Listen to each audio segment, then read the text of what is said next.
नमस्कार मित्रांनो, CET 2024-25चे जे हॉल तिकीट आहे PCB ग्रुपचे ते हॉल तिकीट सर्व विद्यार्थ्यांचे डाउनलोड झालेले आहे। तर अजूनपर्यंत काही विद्यार्थ्यांचे हॉल तिकीट डाउनलोड होत नसेल तर कस्टमर केअरचे नंबर दिलेले आहे साइटवर सर्वात लास्टमध्ये, इथे तुम्ही बघू शकता। तुम्ही इथे कॉल करून सुद्धा आपले प्रॉब्लेम सॉल्व्ह करू शकता। तर ज्या विद्यार्थ्यांचे हॉल तिकीट डाउनलोड झालेले आहेत आणि त्यांची एग्जाम आहे तर त्या एग्जामला जाताना त्यांना कोणकोणते डॉक्युमेंट सोबत घेऊन जायचे ते आपण या व्हिडिओमध्ये बघणार आहे।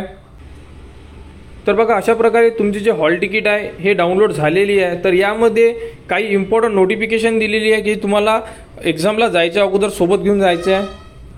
तर यामधून तुम्हाला जे डॉक्युमेंट सोबत घेऊन जायचे ते आपण यामध्ये बघणार आहे। तर बघा, तुम्हाला सोबतची जे हॉल तिकीट आहे ही सोबत घेऊन जाणं गरजेचं असणार आहे आणि त्यानंतर एक आयडेंटिटी प्रूफ म्हणजे ओरिजिनल जे ID असेल तुमची ते घेऊन जाणं गरजेचं आहे। तर यामध्ये पॅन कार्ड, गव्हर्नमेंट पासपोर्ट, त्यानंतर driving license, voter ID, bank पासबुकवर तुमचा फोटो असणं गरजेचं आहे किंवा गॅजेटेड ऑफिसरकडून जेही एखादा ID प्रूफ असेल तुमच्याकडे ते तुम्ही नेऊ शकता। तर अशा प्रकारे तुम्हाला हे एक ID प्रूफ नेणं गरजेचं आहे।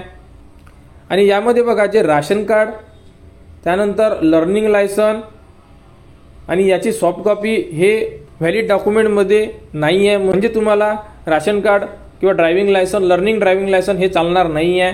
तर तुमच्याकडे आधार कार्ड, पॅन कार्ड किंवा ड्रायव्हिंग लायसन, वोटर कार्ड यामधून तुमच्याकडे जेही प्रूफ असेल ते तुम्ही सोबत घेऊ शकता। आणि त्यानंतर तुम्हाला एक रिसेंटली पासपोर्ट साईजचा फोटो आहे तो तुम्ही इथे चिटकवायचा आहे आणि इथे क्रॉस साइन करायचा। हे तुम्ही आता सुद्धा करू शकता किंवा जेव्हा पेपरला जाणार तिथे सुद्धा करू शकता। तर तुम्हाला हॉल तिकीटची एक प्रिंट घेऊन जाणं गरजेचं आहे, त्यानंतर एक ID प्रूफ ओरिजिनल आणि त्याची सुद्धा एक झेरॉक्स सोबत घेऊन जाणं गरजेचं आहे आणि 2 पासपोर्ट साईज फोटो सोबत घेऊन जाणं गरजेचं आहे। तर या संदर्भात जेही पुढील अपडेट येईल ती तुम्हाला आपल्या YouTube चॅनलवर उपलब्ध करून देण्यात येणार आहे।